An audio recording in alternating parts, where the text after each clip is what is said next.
Al empezar la reunión, hablamos acerca de cuáles son las principales implicaciones de la salvación que nos da nuestro Señor Jesucristo y que nos regresan al origen, a la razón de la creación del hombre.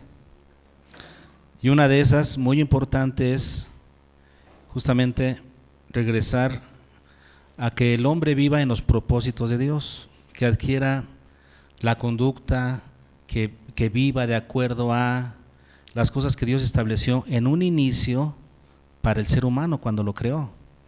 Después vino el pecado y distorsionó todo eso.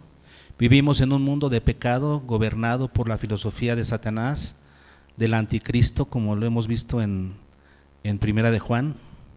Vivimos en un mundo gobernado por esa filosofía mundana y con una conducta, con una moralidad, con un estilo de vida que está muy alejado, totalmente opuesto a lo que Dios diseñó originalmente para el ser humano.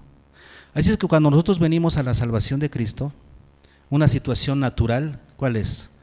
Que nuestra conducta se voltee de un giro de 180 grados y comience a caminar hacia el original, hacia la conducta original que Dios estableció para el ser humano.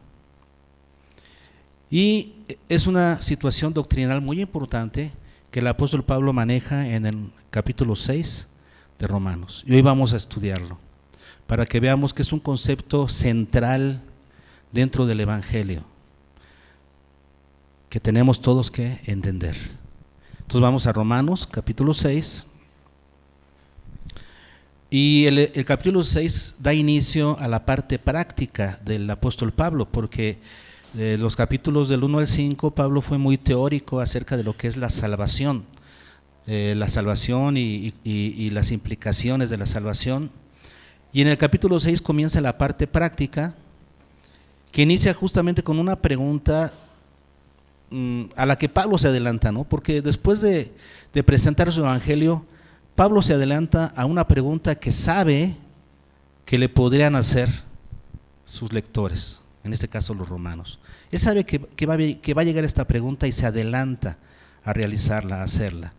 ¿Perseveraremos en el pecado para que la gracia abunde? Oye, Pablo, nos has hablado de la gracia de Dios, que es poderosísima para perdonar pecados. Nos ha quedado claro de la poderosa gracia de Dios en los capítulos del 1 al 5, de la poderosa gracia de Dios para el perdón de pecados. Entonces, se vale que seamos salvos, ¿no? Pero que aún así nuestro estilo de vida, dice, perseveraremos. Que nuestro estilo de vida sea pecaminoso y aún así podamos estar en la gracia que es abundante. ¿Se puede eso, Pablo? Y entonces vamos a responder esa pregunta, ¿no? Esta es una pregunta que hoy en día resuena en nuestra sociedad, porque tenemos mucha gente viviendo así, mucha gente dentro de la iglesia que está viviendo con un estilo de vida totalmente pecaminoso y cree que puede estar en la gracia teniendo un estilo de vida pecaminoso. Y Pablo responde, ¿qué? De ninguna manera. Y 10 veces en la carta a los romanos, el apóstol Pablo utiliza esta frase, de ninguna manera, de ninguna manera. Hay muchas veces que Pablo lo utiliza y sería muy, muy padre algún día utilizar esa frase para hacer un bosquejo de esta carta. De ninguna, o sea, no hay forma posible, ¿no? No hay forma de que esto sea posible. Que alguien que esté en la gracia no haya experimentado un cambio radical en su estilo de vida. Si tú quieres perseverar en el pecado, que tu estilo de vida sea pecaminoso, no puedes estar en la gracia, no estás en la gracia. Es lo que vamos a tratar en este momento. El apóstol Pablo entonces dice, ¿perseveraremos en el pecado para que la gracia abunde? Y él mismo responde en el versículo 2, en ninguna manera. Y entonces el apóstol Pablo nos habla de un hecho, de algo que funciona, que se lee aquí como un hecho, como algo que ha sucedido en los creyentes, en los que son verdaderos creyentes. Este es un concepto central que debe ser parte de la predicación del evangelio, porque si no predicamos esto, cuando evangelizamos, por eso tenemos mucha gente que va a la iglesia y que se cree cristiana y no es, porque no se le ha predicado esto. Este concepto es central en el evangelio. Dice el apóstol Pablo, nos dice un hecho rotundo: porque los que hemos muerto al pecado. ¿Qué nos está diciendo Pablo? Los que han creído al evangelio, los que han creído en Cristo, ¿qué han hecho? Han muerto al pecado. Es una declaración, Pablo nos está mencionando aquí un hecho contundente, una declaración contundente. Hemos muerto, tiempo aoristo, una acción puntual que ya sucedió, modo indicativo, un modo de realidad. Y luego fíjese algo más importante, en voz activa, lo que significa que el sujeto tomó esa decisión. Eso significa que se le predicó bien el evangelio, con todos sus requerimientos. No se le dijo, acepta a Jesús en tu corazón para que seas salvo. Eso no, se le presentó el evangelio con todos sus requerimientos, porque el evangelio requiere que uno se entregue completamente a Dios, si no, no hay cambalache. Y entonces, después de que se te presenta el evangelio, estás en la capacidad de decir, no, Dios pide todo de mí, no le entro. Bueno, ahí sigue escuchando, a ver si un día. O aquel que diga, sí, Cristo lo dio todo en la cruz por mí. Lo que Cristo hizo en la cruz por mí es suficiente.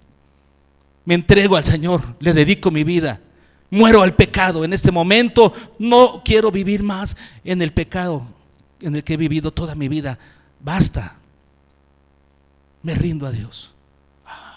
Eso es, entendiste el evangelio, estuviste en la capacidad de tomar la decisión y la tomaste. Voz activa, los que hemos muerto, hemos tomado la decisión de morir al pecado. ¿Cuándo? Cuando creíste al evangelio. Pablo esto lo menciona como un hecho, es un hecho. Los que hemos creído en Cristo hemos muerto al pecado. Ahora, vale la pena definir lo que es pecado, porque algunos dirán, bueno, es que mi estilo de vida, yo no creo que sea pecaminoso. No crees, tú no crees, pero tú no defines el pecado. Déjame decirte, el pecado lo define la palabra de Dios. Si la palabra de Dios dice que esto no le agrada a Dios, no honra a Dios, va en contra de lo que Dios es, ¿eso es qué? Pecado. Y cuando tú creíste al evangelio, se supone que se te predicó esto, entonces tú dijiste, si eso es pecado, o que lo asumo, no quiero vivir más en pecado. Eso es el estilo de vida que yo tenía antes de Cristo. Ahora que me presentas esto, ya no quiero vivir en eso. ¿Has entendido lo que es el pecado de acuerdo a la definición de Dios? Por supuesto que aquí mucha gente pone trabas, ¿no? Justamente aquí es donde topan con pared. Estaba viendo un video esta semana, justamente, de una mujer lesbiana que estaba platicando con un grupo de jóvenes ahí, serían unos 5 o 6 jóvenes, y ella estaba ahí y les decía, yo soy lesbiana, tengo una relación, ¿ya? Y entonces, pero tengo una relación con Dios. Yo tengo una relación espiritual con Dios y eso está bien. No importa que mi preferencia sexual no tiene nada que ver con mi relación con Dios. Y entonces una persona que estaba ahí, uno de los jóvenes que estaba ahí, le dice, oye, no, pero es que la Biblia dice, no me digas nada de la Biblia. Porque si tú antepones mi relación con Dios a lo que dice la Biblia, entonces tú estás haciendo a la Biblia un ídolo. Estás idolatrando la Biblia. No, mi relación con Dios es más importante que lo que la Biblia pueda decir. Estamos viviendo en estos tiempos en donde la gente pone a sus emociones por encima de lo que Dios dice. No, pero nosotros que hemos creído en el evangelio, al momento de creer, ¿qué hicimos? Asumimos los conceptos de Dios. Lo que Dios define como pecado lo hemos asumido. Señor, entonces al creer en ti, yo creo que en tu palabra, lo que tú me dices que es pecado, yo lo asumo como pecado. Así es que yo en este momento, al creer en ti, he muerto al pecado. Por eso Pablo lo menciona aquí como un hecho en el versículo 2. De ninguna manera, por los que hemos muerto al pecado, ¿cómo viviremos? ¿Cómo tendremos un estilo de vida aún en él? No se puede. Y luego sigue diciendo, vean ustedes el versículo 3. ¿O no sabéis? O sea, les está retando aquí como diciéndoles, ¿o no les explicaron bien el evangelio cuando creyeron? Bueno, por eso les estoy escribiendo esta carta a los romanos, donde viene el evangelio de una manera muy bien estructurada, por si no se les predicó bien. Aquí está el evangelio de una manera, presentado de una manera estructurada, completa. Aquí está, por si no lo sabían, pero se supone que se les predicó bien. Y lo reta, ¿o no sabéis que todos los que hemos sido bautizados en Cristo Jesús, hemos sido bautizados en su muerte? ¿A qué bautismo se refiere aquí? Aquí no se refiere al bautismo en agua. Dice, todos los que hemos sido bautizados en Cristo. Y esa palabra en es la palabra eis, que significa de afuera hacia adentro. Hemos sido bautizados, o sea, sumergidos, metidos en Cristo. Esto es lo que le llamamos, cuando alguien cree en Cristo Jesús, cuando alguien cree al evangelio, en ese mismo instante el Espíritu Santo lo sumerge como parte de su iglesia, lo hace parte del cuerpo de Cristo. Es una acción del Espíritu Santo. Entonces el Espíritu Santo nos bautizó, nos sumergió en el cuerpo de Cristo. ¿Cuándo? El día que creímos. Y por eso dice aquí el apóstol Pablo, ¿o no sabéis que todos los que hemos sido bautizados en Cristo Jesús, sumergidos en Cristo Jesús, fíjense lo que sigue, hemos sido bautizados en su muerte? Esa es la identificación necesaria de aquellos que dicen haber creído en Cristo. Si alguien dice, yo creo en Cristo, pero no ha sido bautizado, no ha sido identificado plenamente con Cristo en su muerte, ¿qué significa? Que no ha creído. No ha creído correctamente, por lo tanto no es salvo. Esta es la importancia de predicar bien el evangelio. Que sepamos lo que es sus demandas y lo prediquemos como debe de ser, para que las personas sepan que involucra entender la magnitud de lo que Cristo hizo y por lo tanto estar dispuestos a responder de la misma manera, totalmente, entregándonos totalmente al Señor. Si Él dio todo, yo doy todo. Con Dios no se puede entregar uno parcialmente, no se puede. O se puede uno ser poquito salvo, pues, ¿no? O eres salvo o no eres salvo. Este es el primer concepto importantísimo que tenemos que tener bien claros, ¿no? Si nosotros al creer entendimos este concepto, yo no sé cuántos de ustedes al creer lo entendieron. Entendieron que creer en Cristo significa morir a un estilo de vida de pecado. Si tú crees que puedes creer en Cristo y seguir teniendo un estilo de vida pecaminoso, ¿crees que es posible? Pablo te dice, de ninguna manera, no se puede, no hay forma. ¿Ok? Muy bien. ¿A ti te queda claro este concepto doctrinal? El día que creíste, moriste al pecado. ¿Te queda claro? Ahora, tener claro ese concepto de morir con Cristo es muy importante para que podamos aceptar luego lo que es el propósito de ello. Versículo 4. Porque somos sepultados juntamente con Él. Somos sepultados porque a un muerto que se le sepulta. Si estamos muertos en Cristo, entonces fuimos sepultados. Luego dice juntamente con Él para muerte. Un concepto que ya sabemos. Por el bautismo, como ya dijimos, cuando el Espíritu Santo nos bautiza en el cuerpo de Cristo, nos sumerge, somos parte del cuerpo de Cristo. Ya después viene el bautismo en agua, en donde representamos algo que ya sucedió.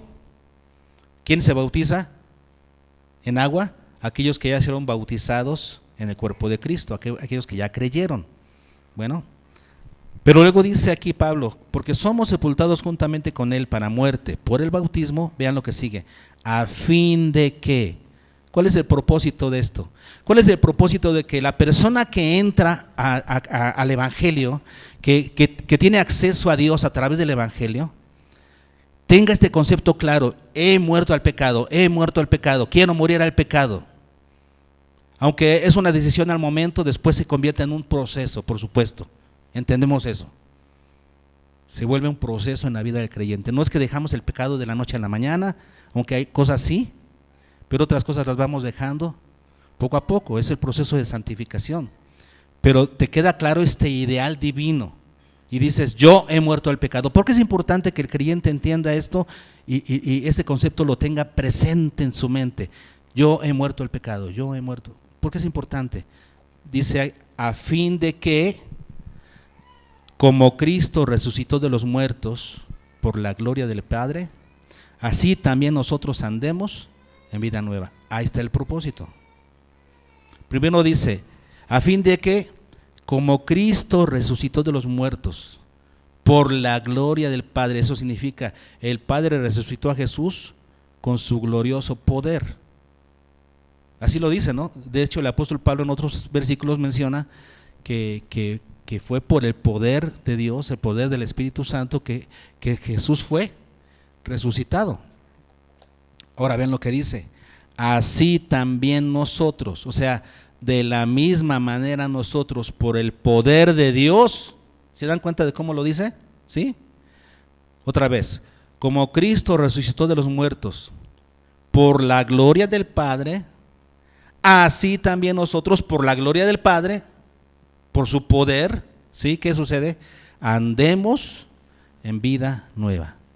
Y la palabra andemos es la palabra peripateo, que significa tener un estilo de vida. Andemos, ¿qué significa? Tener un estilo de vida. Entonces, los que hemos muerto al pecado, ¿qué va a suceder? Ahora, por el poder que levantó a Jesús de los muertos, por ese mismo poder que levantó a Jesús de los muertos, nosotros ahora con ese poder andemos, tengamos un estilo de vida, de una vida nueva. Nuestro estilo de vida sea nuevo, totalmente diferente al que teníamos cuando no estábamos en Cristo. Una novedad de vida. Ese es el propósito. Entonces, el primer concepto es, tú debes saber que eres muerto al pecado desde el día que creíste. ¿Para qué? Para que ahora, una vez muerto al pecado, si estás muerto al pecado, ¿qué sucede? No oyes el pecado, no escuchas sus invitaciones, no te influye, estás muerto al pecado, pero ahora andes en novedad de vida. Ese es el propósito. Y vean lo que dice el versículo que sigue, el versículo 5. Pablo explica, porque si fuimos plantados juntamente con él en la semejanza de su muerte, si fuimos, fíjense, está conjugado en tiempo perfecto, lo que nos habla de una acción totalmente concluida, terminada. Nosotros ya fuimos, ¿cuándo? El día que creímos. El día que tú creíste y por lo tanto moriste al pecado, en ese día que sucedió, fuiste completamente en una acción perfecta, completa, fuiste plantado juntamente con, eres parte de Cristo y tú son uno mismo, plantados juntamente con Él en la semejanza de su muerte. ¿En dónde estamos con Él? ¿En qué sentido estamos unidos con Él? ¿En que ya somos dioses también? No. ¿En qué sentido estamos unidos con Él? En la semejanza de su muerte. Si Cristo murió, yo estoy juntamente con Él crucificado. Y ya no vivo yo, mas vive Cristo en mí. Y lo que ahora vivo en la carne, lo vivo en la fe del Hijo de Dios, el cual me amó y se entregó a sí mismo por mí. Así también lo seremos en la semejanza de su resurrección. Entonces, uno de los propósitos divinos al darnos la salvación es que nuestra vida refleje un cambio de dirección. Ese cambio de dirección que tomamos cuando estamos en Cristo. Nuestro estilo de vida se vuelve cristocéntrico, en total obediencia al Señor y su palabra. Ese es el cambio total que se da con aquellos que realmente han creído. Por eso, si alguien cree, dice creer, y no se le ve un estilo de vida totalmente cambiado, ¿no? ¿Qué sucede? No ha creído. No ha creído. Así de radical es. Lo que podemos ver aquí es que solamente hay dos posturas según el apóstol Pablo. Aquellos que han muerto al pecado y por lo tanto están vivos para Dios, como el versículo que memorizamos, vivos para Dios. O aquellos que están vivos al pecado y muertos para Dios. Solamente hay dos tipos de personas: muertos al pecado, vivos para Dios. O vivos para el pecado, entonces muertos para Dios. Tu estilo de vida es pecaminoso, de acuerdo a las definiciones de Dios, no a tus conceptos. Entonces estás muerto para Dios. Ahora, tenemos esos dos esquemas. Aquellos que realmente han creído y que han muerto, ahora saben que tienen una nueva vida en Cristo por el Espíritu Santo. Entonces, ¿qué debemos hacer? ¿Qué tiene que hacer el creyente? Una vez que tiene ese concepto claro, lo tiene en su mente, es un concepto claro que debe de tener: muerto al pecado, vivo para Dios. Ok, ahora ¿qué tiene que hacer? Versículo 11. Así también vosotros consideraos muertos al pecado, pero vivos para Dios en Cristo Jesús, Señor nuestro. Entonces, eso es lo que tenemos que hacer.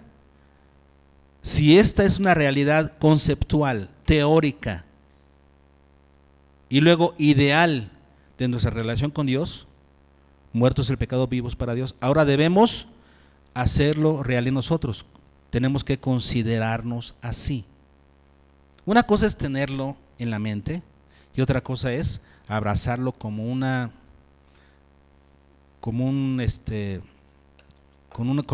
de vida, se me fue la palabra, como un principio, como un dogma, es otra palabra pero como eso, más o menos, abrazarlo en tu vida, como un principio para vivir, como un principio de vida, exactamente. Dice, así también vosotros consideraos. La palabra clave es consideraos. Es la palabra logizomai, que significa ser tomado en cuenta como, o ser tomado en cuenta con. Voy a decir algunos versículos donde se usa esta palabra para que la entendamos bien. En Lucas 22:37 se utiliza esta palabra logizomai, que la mayoría de las veces se traduce como contar como o contar con. Y solamente aquí en Romanos se la traduce como consideraos, así, ¿no? Pero vamos a entender mejor esa palabra. En Lucas 22:37, ¿qué dice?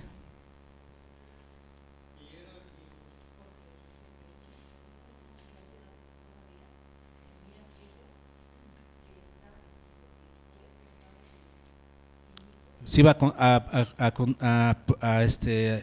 cumplir la profecía en Jesús. ¿Cuál profecía?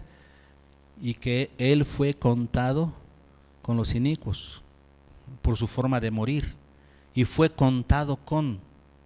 Ahí es donde se utiliza la palabra logizomai, contado con. O sea, se le hizo ver a Jesús como si fuera un inicuo, un criminal, cuando no era un criminal. Se le hizo pasar, se le quiso hacer pasar delante de toda la multitud como un criminal. Fue contado con. ¿Se dan cuenta? Se le hizo pasar como uno de ellos. En Romanos 4:3, aquí cerquita estamos, 4:3, dice, porque ¿qué dice la Escritura? Creyó Abraham a Dios y le fue contado por justicia, contado por, o contado como justicia, como algo que hizo bien. En otras palabras, Entonces, ¿cómo podemos entender esta palabra? Consideraos muertos al pecado, consideraos así. Sean contados como uno de los que están muertos al pecado. Sean contados como uno de ellos. ¿Se dan cuenta? Ahora, sin embargo, esa palabra dice considerados ustedes. Está en modo imperativo, es una orden, pero está en voz media. Considérense así ustedes. Antes de que la gente los pueda considerar a ustedes así, ustedes se tienen que considerar así. En otras palabras, tómate a ti mismo en cuenta como un muerto al pecado, como alguien que ya ha muerto al pecado. Así considérate, así mírate, tómate en cuenta como uno de ellos. Muchas veces no nos la creemos. Si yo les pregunto, ¿cuántos de ustedes son santos? Ay. Y dicen, no, pues es que la verdad, pues no te la crees. Ahí está el problema. No te lo has creído. Digo, si realmente has creído en Cristo, si realmente has aceptado el Evangelio, eres un santo de Dios. Ya lo demás es parte de un proceso. Claro, se va a ir viendo, ¿no? Si no va a ser es un bocono, si es cierto. Pero si realmente has hecho tu decisión por Cristo, tienes que decirlo. Soy santo, por supuesto, créetelo. Considérate así. Tómate en cuenta como uno de esos. Tú estás del lado de Pablo, del lado de Pedro, del lado de Esteban, del lado de los santos de Dios. Tú eres uno de ellos. Cuéntate como uno de ellos. Y luego, vean lo que dice. Considera muerto al pecado, pero vivo para Dios. Vivo está en tipo presente, modo participio. Eso significa que te vean como una persona que habitualmente vive para Dios. Ahora, tú mírate así primero, ¿eh? Mírate como alguien que seas contado como los que están muertos al pecado y que seas contado como aquellos que viven para Dios. Y luego dice, en Cristo Jesús, Señor nuestro, porque sin Cristo no se puede. Si no estás en Cristo, es en Cristo. Si no estás en Cristo, esta consideración es imposible. Por más que te consideres a ti mismo, es imposible. Si no estás en Cristo. Entonces, ¿creíste al Evangelio? ¿Aceptaste que muriera el pecado? Estás en Cristo. Si estás en Cristo, entonces puedes hacer esta consideración personal, que es tomarte en cuenta como un muerto al pecado y como un vivo para Dios. Muy bien, hasta aquí vamos bien. Tenemos el primer paso, que es el hecho, que es soy un muerto al pecado. El segundo es el propósito de saberse muerto, vivir para Dios, tener un estilo de vida para Dios. Ahora, ¿qué tenemos que hacer? El apropiamiento. Considérate así. Tómate en cuenta como parte de uno de ellos, como un muerto al pecado y un vivo para Dios. Hasta aquí vamos bien. Considérate así. Ahora, falta un paso más, que es el paso práctico. Porque lo demás es teoría. Hasta aquí vamos en pura teoría. Es algo que tienes que saber, es algo que tienes que anhelar. Ahora falta la parte práctica, que es la parte difícil. Vamos a ella. Versículo 12 y 13 dice: no reine pues. Pues, ¿qué significa el pues? O sea, si tú realmente has muerto al pecado y vives para Dios porque has creído realmente en Cristo, entonces pues, ¿qué tienes que hacer? No reine pues. Es una consecuencia, que no reine el pecado en tu cuerpo mortal. En tu cuerpo mortal. Tu cuerpo mortal, ¿qué son? Manos, pies, ojos, boca, oídos. En tu cuerpo mortal, ¿qué? No reine. ¿Qué reina en tu cuerpo mortal? Los sesos de la carne, los ojos, eso reina en el mundo. Eso ya no reina en los hijos de Dios. Eso está en el mundo, dice. Esas cosas no son del Padre, están en el mundo. El creyente ya no vive en ellas. Entonces, que no reine el pecado en tu cuerpo mortal, de modo que lo obedezcas. Palabra clave: obedecer. Porque tú eres esclavo de aquello a lo que obedeces. Eso lo dice el versículo 16. ¿No sabéis que si os sometéis a alguien como esclavo para obedecerle, sois esclavos de aquel a quien obedecéis, sea del pecado para muerte, o sea de la obediencia para justicia? Entonces, la palabra clave: obedecer. Dice el versículo 6, sabiendo esto, que nuestro viejo hombre fue crucificado juntamente con él, juntamente con Cristo, para que el cuerpo del pecado sea destruido, a fin de que ya no sirvamos más al pecado. Ese es el concepto: ya no sirvas más al pecado. La parte práctica es esta: ¿por quién te dejas dominar? ¿De quién eres esclavo? ¿De Dios o del pecado? Y nadie puede decir que no es esclavo de nadie, de nada, porque solamente hay dos opciones: o eres esclavo del pecado o eres esclavo de Dios. ¿De quién eres esclavo? No, yo soy libre, no soy esclavo de nadie. No, eres libre del pecado para volverte un siervo de Dios. Eres un esclavo de Dios. Los que hemos creído en Cristo somos esclavos de Dios. Antes éramos esclavos del pecado. Versículo 18. Y libertados del pecado, vinisteis a ser siervos de la justicia. ¿Qué es la justicia? El estilo de vida que Dios propone para los suyos. Eso es la justicia, la conducta que Dios estableció para los que son suyos. Ese es el estilo de vida.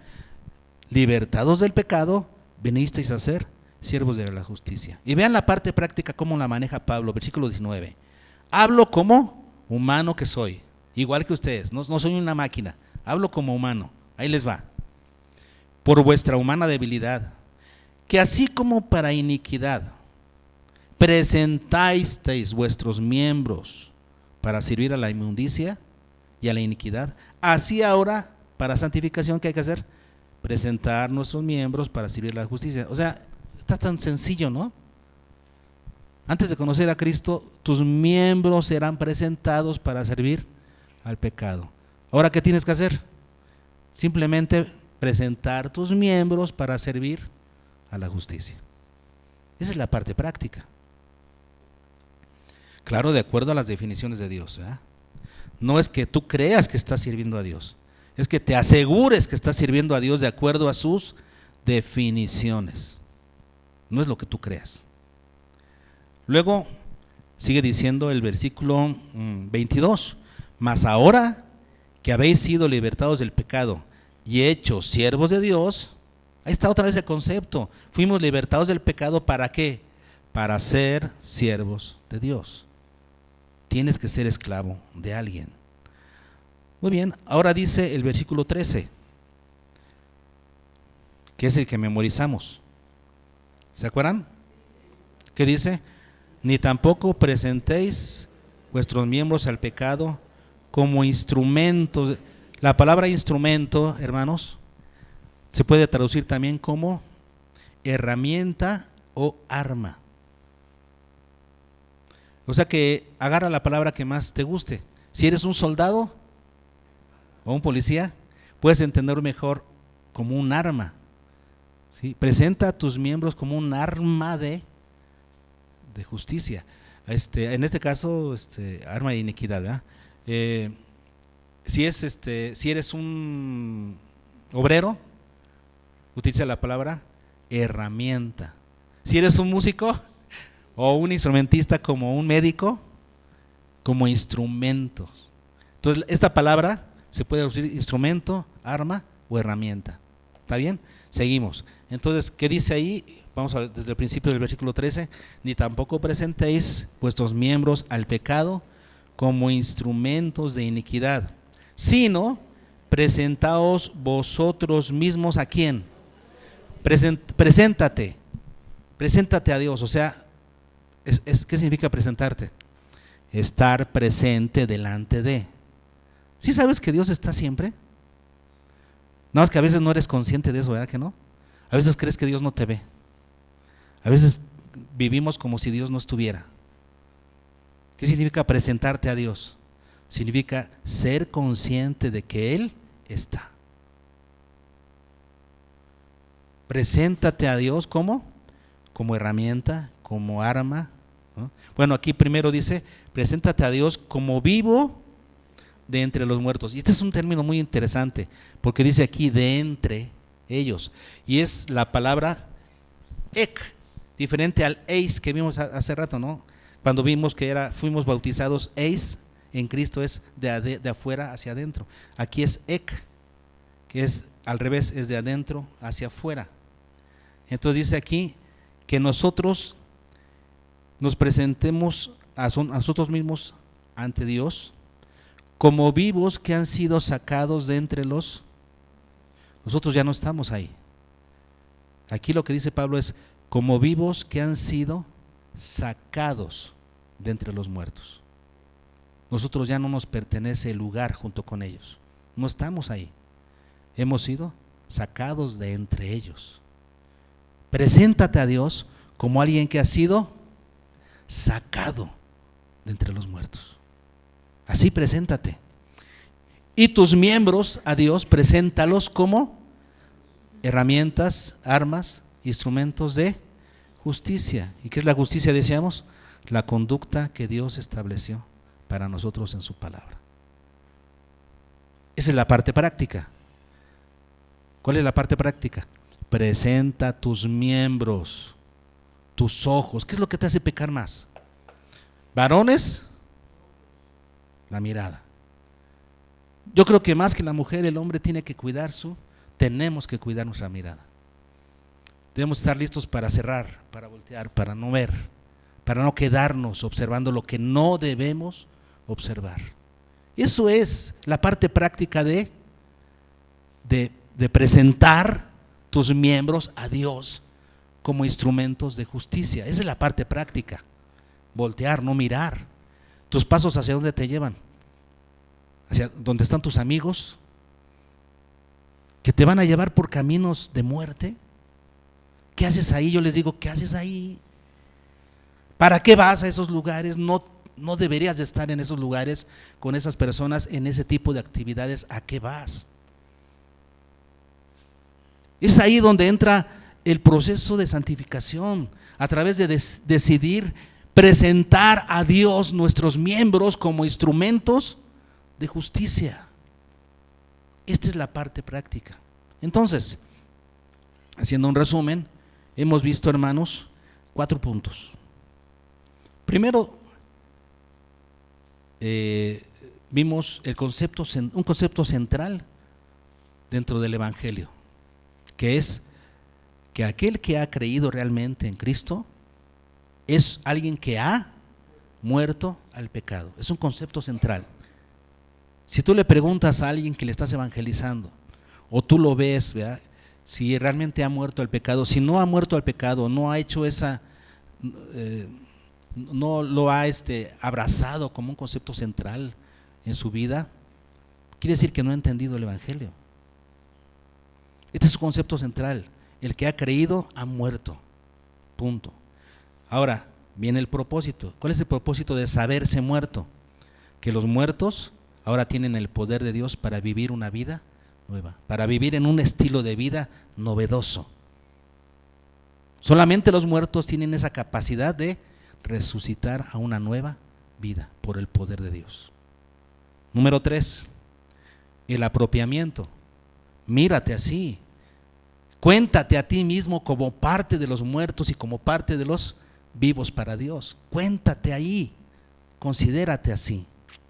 Y número 4, si ya hiciste los otros 3 pasos, entonces viene la parte práctica.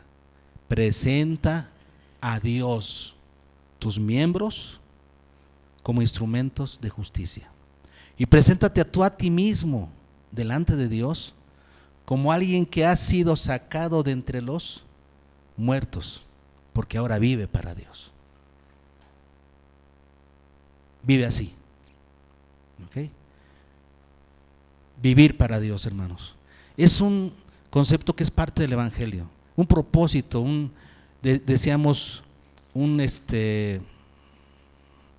una implicación de la salvación. ¿Para qué nos salvó Dios? Sí, para restaurar nuestra relación con Él, para llevarnos al cielo, pero también para que nuestro estilo de vida cambie. Y nosotros comencemos a hacer ahora lo que seguiremos haciendo por la eternidad cuando estemos con Él. Nuestro estilo de vida debe cambiar.